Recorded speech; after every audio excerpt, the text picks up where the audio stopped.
Praise the Lord, bless his souls. I'm hoping I can get through this video. I know it's been some time since I've done one, and I'm going to try my best to get through it. But anyway, this one is maybe kind of long. I do have, this is going to be Genesis chapter 20 through 22.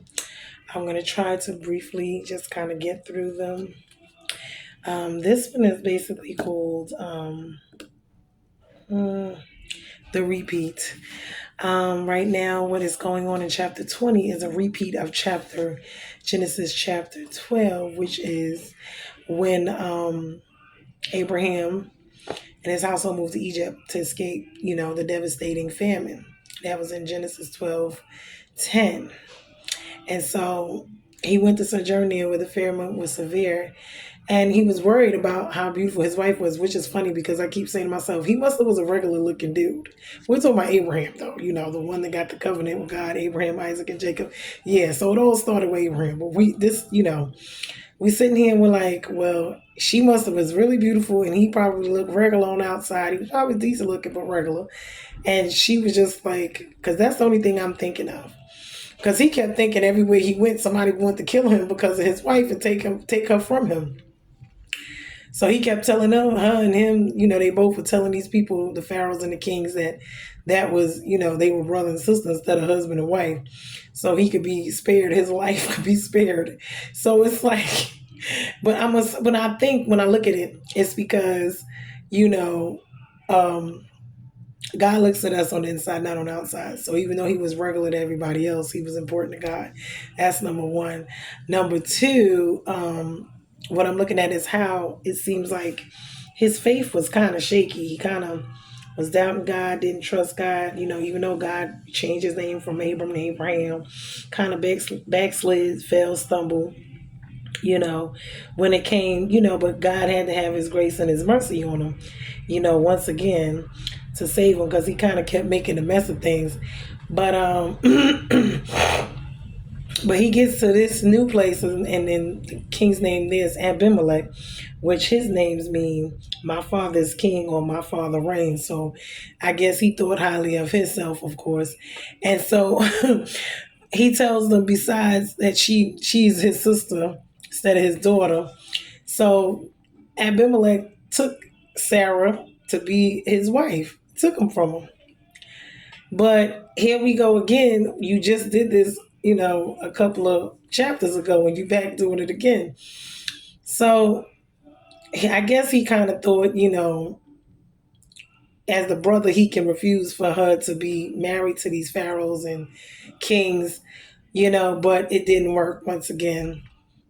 So she was taken to Pharaoh's house, and God had to intervene and basically, tell Abimelech basically what he told him. Let me tell you, he never approached her. I mean, he never had sex with her.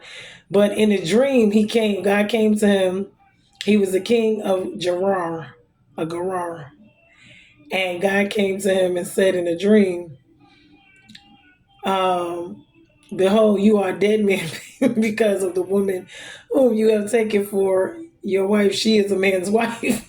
So now Abimelech had not approached us. So he said, Lord, will you kill an innocent people? Did he not himself say, meaning Abraham, say to me, she is my sister? And she herself said it, he is my brother. Yeah, in the integrity of my heart and the innocence of my hands, I have done this. And then God said to him in the dream, yes, I know that you have done this in the integrity of your heart. And it was I who kept you from sinning against me, meaning from sleeping with her, having sex with her. Therefore, I did not let you touch her. Now then return the man's wife, for he is a prophet, so that he may pray for you, and you shall live. But if you do not return her, know that you shall surely die, and all who are yours. Now that's something. Now that's funny. God is something else. He's serious though. It's funny how he did it in the dream. It's funny how they converse, but it's significant of him honoring marriage, him honoring non-adultery and the institution of marriage. him honoring the fact of you having your own wife, your own, and you sleep with your own, and really mean that, not fornicating, not up until he was ready to kill this man, like seriously, and his whole household. Because of Abram. That's why certain people just can't mess with. It's like, it's funny. It's like certain people you might could get away with that with, but with certain people you cannot do that. That would be an atrocity. But in God's eyes, it's all, we're not supposed to. So Abimelech, he rose up early in the morning. He called servants and told them all the things that, God told him in a dream. And the man, they were very much afraid. Called Abraham and said to him, well, what have you done to us? And how have I sinned against you that you would brought this on my kingdom? The great sin. Meaning, why would you lie to me? Why, So Abimelech said to Abraham, he said, what did you see that you did this thing? Abraham said, I did it because I thought there is no fear of God in all this place, and that they will kill me because of my wife. I guess besides, she is indeed my sister, the daughter of my father, though not the daughter of my mother. And she became my wife. And when God caused me to wander from my father's house, I said to her, this is the kindness you must do me at every place to which we come. Say of me, he is my brother. So he convinced her to lie. And this is, it's misery loves company. We just show and we see he doubted. He had issues with his faith, trusting God. And he backslid again. He stumbled. He fell. And it's funny because he's Abraham. We looked at Abraham like, but he's human. He like we are. God fixed it. He ended up having to return her back and pay, I guess, the dowry that he paid for her. And Abraham did go and he did pray for them because God had allowed a sickness to fall on him and the household until he returned her. This is how serious that this was. And they believe in the theist lifestyle. And so this is why, I guess this was going on. But God does not, of course, believe in that. Everybody thinks that he does. He does not. And God is not the author of confusion either. So anybody coming to you trying to confuse you, he's not. That's from the devil. Tell you anything against what God is telling you. So they got, Abraham prayed for him, and then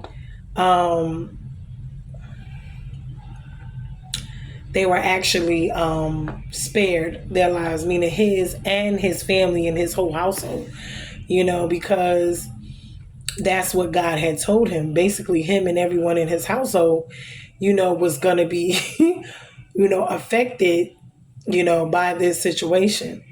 So now he put this man in a whole situation, and God had mercy. But God's promise to Abraham and Sarah to provide them with a natural born child, that was one of the risks. God had to fix it because he knew his plan for their lives as far as bringing Isaac and doing all these things that were the promises he made, to Abraham, which were not just covenants. They were covenants, but they were promises. But when God makes a promise, he keeps it.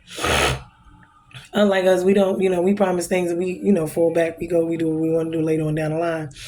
But God is not like man. He should not lie. He does not change his mind. He does not, if he promised something, he tells you something. That's what it is. So, and the funny part about it looked like he struck them with illnesses and he closed the wombs of the women so they wouldn't have been able to have any children. So, and that's just for taking a married man wife.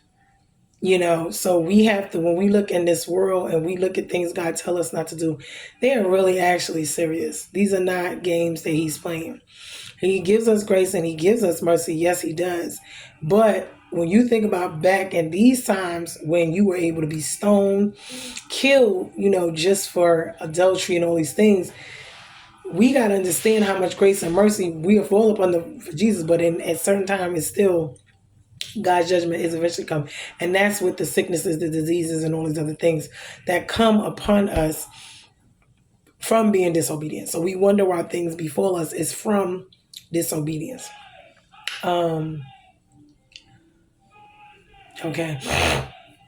But at least he was able to have a conversation with God and let them, figure it out. And so it was a messy situation, but as we see, God is faithful. He is merciful. He ended up fixing it where Abraham was not killed because these are pharaohs, these are kings. We got to pay attention to pharaohs, the kings, the mountains, the Davids, the Goliaths. We got to pay attention to them in our lives. These are the trials, the tests, the tribulations, whatever you want to call, and they come in different forms, different stages, different situations, in our life. But they are to expand our faith. They are to allow us to trust in God. They are to stretch us, meaning grow us in faith and in our trust and our walk with Him. So, let me see. So what happened was Abraham didn't have he lacked confidence in God.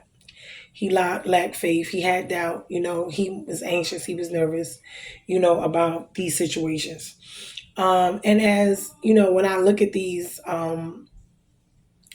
people, these legends, the pioneers, and I'm looking at them, and I'm like, they are just like we are. They're human beings, and they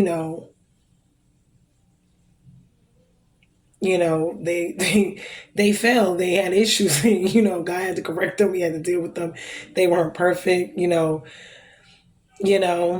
And he also gave Abram, because he was afraid of him, a whole bunch of oxen and servants and stuff. Because I guess once you see that he's not an ordinary person, this is someone that God is with, that He has a relationship with, that He's walking with. So to end this one, we just got to pay attention, one, to how we treat people. We can get them into stuff, walking around here ourselves, get other people into stuff. They can get us into stuff, and we have to pay attention to that.